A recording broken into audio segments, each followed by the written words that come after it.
뉴욕을 방문 중인 윤석열 대통령이 기술 발전의 부작용을 통제할 국제 디지털 규범을 제안했습니다. 서부 주요 도시 중에 LA에 가장 많은 한인들이 거주하고 있고 2위와 3위는 얼바인과 플러트린 것으로 집계됐습니다. 한인타운 인근 행콕팍 지역의 고급 콘도 주차장에서 한인으로 보이는 여성을 상대로 강도 행각을 벌이는 영상이 공개됐습니다. 북가주의 한 음식점이 손님 한 명에게까지 18%의 팁을 강제적으로 부과해 논란이 일고 있습니다. 연방정부가 베네수엘라 이민자 50만 명의 합법 체류를 허용하기로 했습니다.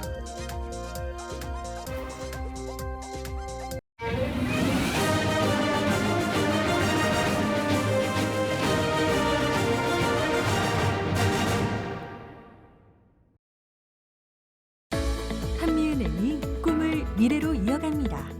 꿈을 도전으로, 도전을 기회로, 기회를 미래로. 당신에겐 언제나 한미은행이 있습니다. Bank on your dreams. 한미은행. 시청자 여러분 안녕하십니까? KBS 아메리카 뉴스입니다.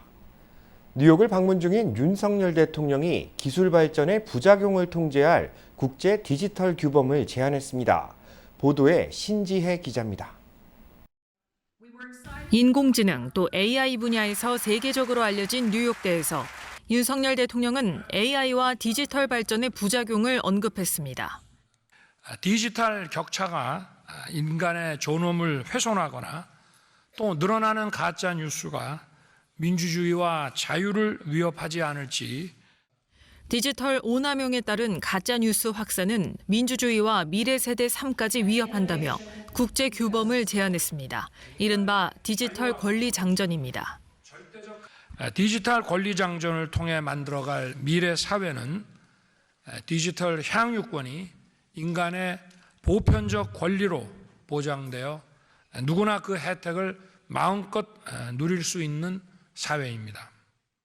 이처럼 국제 문제에 보다 적극적 역할을 하겠다는 의지는 앞서 UN 총회 연설에서도 나왔습니다. 북러 군사 거래를 언급하며 동맹 또 우방국과 좌시하지 않겠다, 연대해 행동하자고 공개 제안했습니다. 우리 모두가 굳게 연대하여 힘을 모을 때, 그리고 원칙에 입각해 일관되게 행동할 때 어떠한 불법적 도발도 차단할 수 있을 것입니다. 러시아는 바로 미국 주도 선전전에 윤 대통령이 가세했다며 깊은 유감이라고 반발했습니다. 다만 러시아 외교 차관 방한을 양국이 조율하는 등 물밑 상황 관리는 계속되고 있습니다. 윤 대통령은 UN 총회가 열리는 미국 뉴욕에서 지금까지만 30여 건 정상회담을 가지며 부산 엑스포 유치 전에도 나서고 있습니다. 윤 대통령은 부산 엑스포가 모든 참가국의 문화와 상품을 공유하는 축제의 장이 될 거라고 했습니다. 릴레이 회담을 통한 유치 총력전은 귀국 직전까지 이어집니다. 뉴욕에서 KBS 뉴스 신재입니다. 서부 주요 도시 중 LA에 가장 많은 한인들이 거주하고 있는 것으로 집계됐습니다. 연방 센서스국 집계에 따르면 LA에 거주하는 한인은 11만 2,886명으로 10년 전보다 4배 이상 늘어났습니다. 2만 5,560명의 한인들이 거주하고 있는 얼바인은 2위, 19,602명이 살고 있는 것으로 파악된 플러트는 3위로 나타났습니다. 북가주 지역의 한인 인구도 과거 대비 급증세를 보였습니다. 산호세 지역은 10년 전에 비해 5배 이상 증가한 17,802명의 한인들이 살고 있으며 샌프란시스코는 10년 전에 비해 7배 이상 늘어난 14,684명의 한인들이 거주하고 있는 것으로 파악됐습니다. 북가주 지역에 첨단 기업들이 자리 잡게 되면서 새로 유입된 한인들이 많았던 것으로 풀이됩니다. 동부 지역 한인 인구도 늘어난 것으로 집계됐습니다. 하지만 지역에는 변화가 있었습니다. KBTV 전상희 기자입니다. 전반적인 한인 인구는 늘어난 가운데 퀸즈, 브롱스 등의 인구는 줄어든 반면 맨하탄, 브루클린, 뉴저지주 버겐, 허드슨 카운티 인구가 급격히 늘어 한인 밀집 지역에 추세 변화가 나타났습니다. 센서스국이 발표한 2020년 인구 통계와 인구 주택 분석 세부 데이터 업데이트에 따르면 퀸즈 한인 인구는 6만 1,237명으로 10년 전보다 7.4% 줄었습니다. 스태튼 아일랜드 한인 인구는 2,812명, 브롱스 한인 인구는 2,630명으로 역시 각각 17.2%, 15.2% 감소했습니다. 플러싱, 베이사이드 등 전통적인 한인 밀집 지역이 위치한 퀸즈 인구는 줄었지만 뉴욕 일원 전체 한인 인구는 늘었습니다. 뉴욕주 한인 인구는 16만 603명으로 10년 전에 비해 4.6% 늘었고 뉴욕시 역시 2.3% 증가했습니다. 뉴욕시에서 한인 인구가 특히 급증한 곳은 브루클린으로 총 13,898명이 거주하고 있는 것으로 파악됐습니다. 10년 전 브루클린 한인 인구에 비해 69.5%나 늘어난 것입니다. 맨하탄 한인 인구는 24,594명으로 지난 10년 동안 11.8% 늘었습니다. 뉴저지주에서는 한인 인구가 10만 9,965명으로 집계돼 2010년에 비해 9.6% 증가했습니다. 이 중 버겐 카운티의 6만 6,119명, 허드슨 카운티의 6,120명 등으로 한인 인구가 각각 13.5%, 18.2% 늘어난 것으로 집계됐습니다. 한편 뉴욕주에서는 한인 남성은 7만 1,742명, 여성은 8만 8,861명으로 여성 비율이 10%포인트 이상 높았습니다. 뉴저지주 역시 한인 남성은 5만 1,679명, 여성은 5만 8,286명으로 여성이 절반 이상을 차지했습니다. 또 미주 한인 인구 10명 중 3명은 캘리포니아주에 거주하고 있는 것으로 집계됐습니다. 캘리포니아주의 한인 인구는 56만 4,015명으로 한인 인구는 10년 전과 비교해 11.6% 증가했습니다.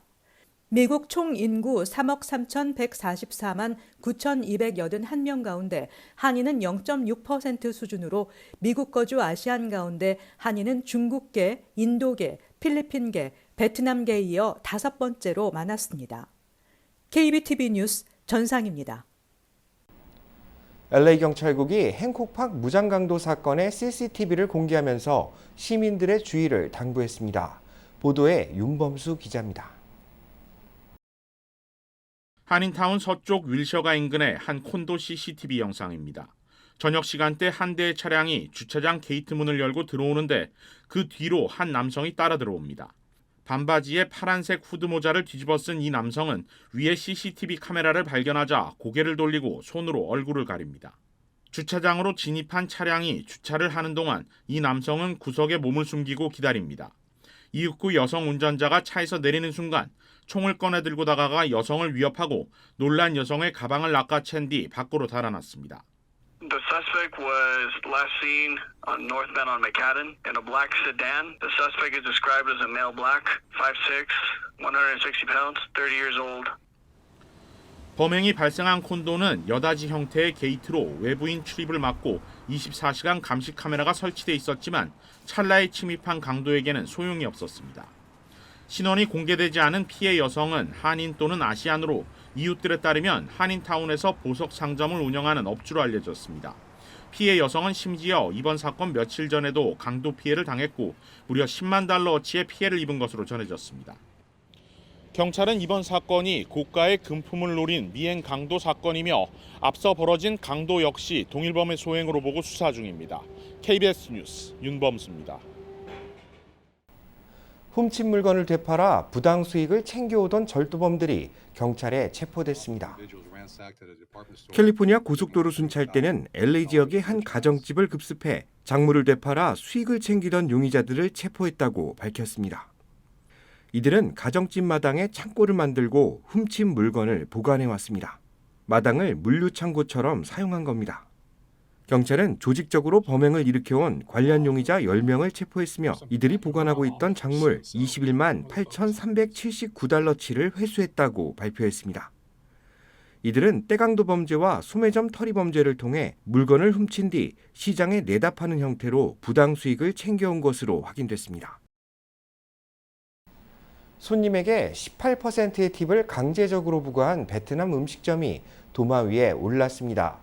우회적으로 가격을 높일 게 아니라 차라리 음식값을 올리라는 의견도 나오고 있습니다. 쿠퍼티노에 자리한 한 베트남 음식점에서 식사를 마친 소비자가 온라인 커뮤니티 사이트에 올린 영수증입니다. 한 명 이상의 고객을 응대할 경우 18%의 팁을 자동으로 부과하고 있다는 안내와 질문이 있으면 매니저를 찾아달라는 설명도 포함되어 있습니다. 이 영수증은 연일 뜨거운 논쟁거리가 되고 있습니다. 대부분 고객들에게 음식 가격을 18% 강제로 올린 것과 다름없다는 의견, 차라리 음식 가격을 올렸어야 한다는 의견, 팁을 강제로 부과하는 것은 너무했다는 의견들입니다. 물가 상승에 따라 업주가 고육지책으로 꺼내든 방침일지 모르지만 소비자들 역시 높아진 물가에 허덕이고 있기는 마찬가지이기 때문입니다. 팁 적정선에 대한 논란은 예전부터 지속됐습니다.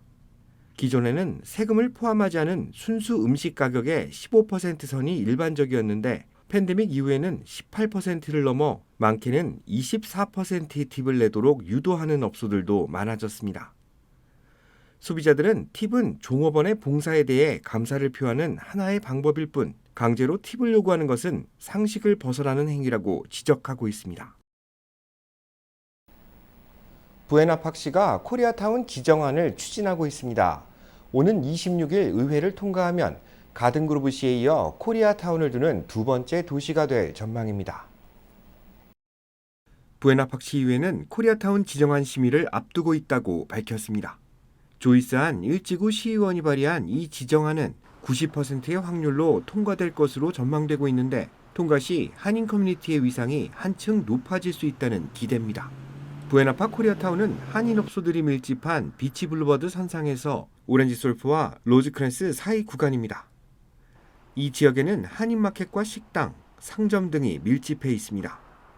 부에나팍시는 코리아타운 지정안이 통과될 경우 지역을 상징하는 표지판을 설치할 계획입니다. 코리아타운 지정안 심의는 오는 26일 오후 5시 부에나팍 시청에서 열립니다. 우크라이나 젤렌스키 대통령이 백악관과 의회, 국방부를 잇따라 방문했습니다. 관련 소식 이정민 기자가 보도합니다. 전쟁 발발 뒤 두 번째로 미국을 찾은 젤렌스키 우크라이나 대통령. 워싱턴 DC에서의 첫 일정으로 미국 하원을 찾았는데 공화당 소속인 메카시 하원의장은 카메라 앞에서 마중하는 걸 거부했습니다.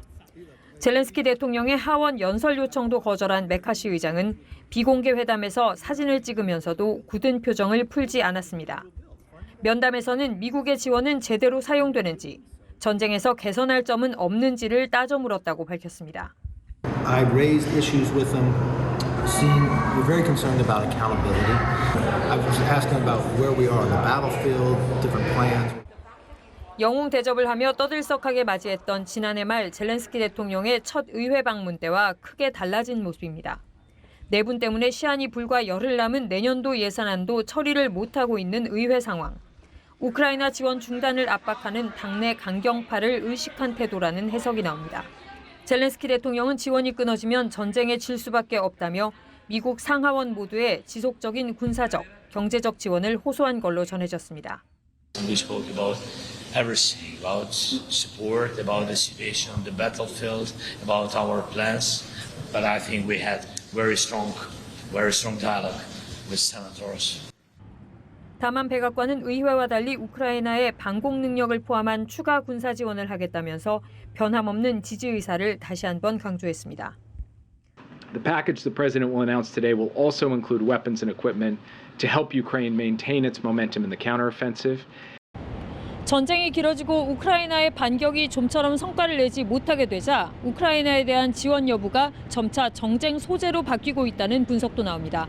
워싱턴에서 KBS 뉴스 이정민입니다. 어젯밤 뉴욕시의 한 은행 주차장 쓰레기통에서 남성 시신 한 구가 발견됐습니다. 경찰은 사망한 지 최소 열흘이 지난 사건으로 보고 수사력을 집중시키고 있습니다. KBTV 김은지 기자입니다. 뉴욕시경은 유니온 턴파이크의 힐크레스트에 위치한 TD뱅크 주차장에 있는 파란색 재활용 쓰레기통에서 부패한 한 남성의 시신이 발견됐다고 밝혔습니다. 수사관들은 시체가 대형 쓰레기통 안에서 발견된 사건 경위와 함께 시신의 신원 파악에 집중하고 있으며 인근 CCTV를 통해 시신을 유기하는 데 관여한 용의자들을 찾기 위한 수색에 나선 상황입니다. 시신이 발견된 인근에서 노점상을 하는 상인들은 쓰레기통에서 시체가 썩는 역한 냄새가 심하게 나 경찰이 수사에 착수하게 된 것이라고 증언했습니다. 목격 당시 시신의 발은 쓰레기통에 거꾸로 매달리듯 걸쳐져 있는 상태였습니다. 시신은 지난 9월 11일 이후 방치돼 부패되어 온 것으로 추정되며 뉴욕시경은 시신을 유기하는 모습이 담긴 CCTV 영상을 확보한 상태로 용의자 및 피해자 신원 파악에 수사력을 집중하고 있습니다. KBTV 뉴스 김은지입니다. 연방정부가 베네수엘라 이민자 50만 명의 체류를 허용하기로 했습니다. 18개월간 합법적으로 취업도 가능합니다. KBTV 정지원 기자입니다. 연방정부가 약 50만 명에 달하는 베네수엘라 망명 신청 이민자들에게 18개월간 합법적 노동허가를 임시로 부여할 계획임을 밝혔습니다. 알레한드로 마요르카스 국토안보부 장관은 올해 7월 31일 이전에 미국에 도착한 약 47만 2천 명이 베네수엘라 망명 신청자들을 추방으로부터 보호하고 망명 신청자 대상 취업 허가를 받기까지 최소 6개월 이상 기다려야 하는 워크퍼밋 발급 대기 기간을 면제할 것이라고 밝혔습니다. 2021년 3월 이전에 미국에 들어온 베네수엘라 이민자 24만 3천 명도 이미 TPS를 얻은 상태입니다. TPS는 자연재해, 무력분쟁 등 비상사태 때문에 모국에 돌아가지 못하고 미국에 있는 외국인들에게 적용되는 비자 정책입니다. 정부가 베네수엘라 이민자에게 TPS를 부여한 것은 민주당이 강력한 요구에 따른 것입니다. 에릭 아담스 시장은 연방정부의 이번 결정에 대해 난민 신청 유입으로 불어닥친 뉴욕시의 위기를 해결하려는 연방정부의 개입이 시작된 것이라고 밝히면서 베네수엘라뿐만 아니라 타국가 출신 이민자들에게로 이번 정책이 확산되기를 촉구한다고 덧붙였습니다. 최근 뉴욕시는 이민자 문제로 향후 3년간 120억 달러의 재정 부담이 추가로 발생하게 됐다는 수치를 공개하기도 했습니다. 백악관은 이외에도 뉴욕을 위한 긴급자금 1억 4천만 달러를 확보해 이민자 지원에 나서겠다고 밝혔으며 추후 의회를 통해 더 많은 자금 지원을 요청할 계획이라고 밝혔습니다. 또한 수십 명의 연방이민국 직원을 추가로 뉴욕에 배치해 합법적으로 일할 권리가 있는 이민자들을 신속히 식별하고 이들이 스스로 돈을 벌 수 있도록 절차를 수립한다는 계획입니다.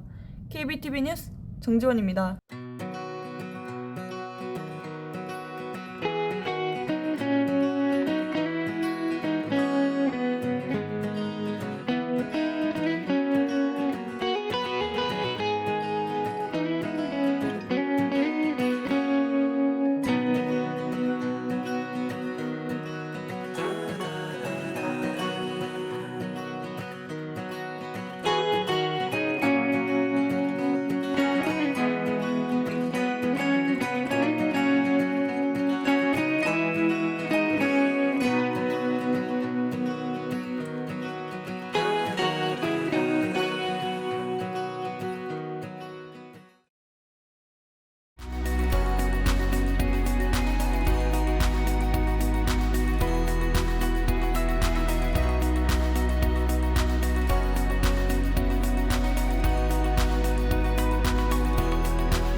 미래로 이어갑니다.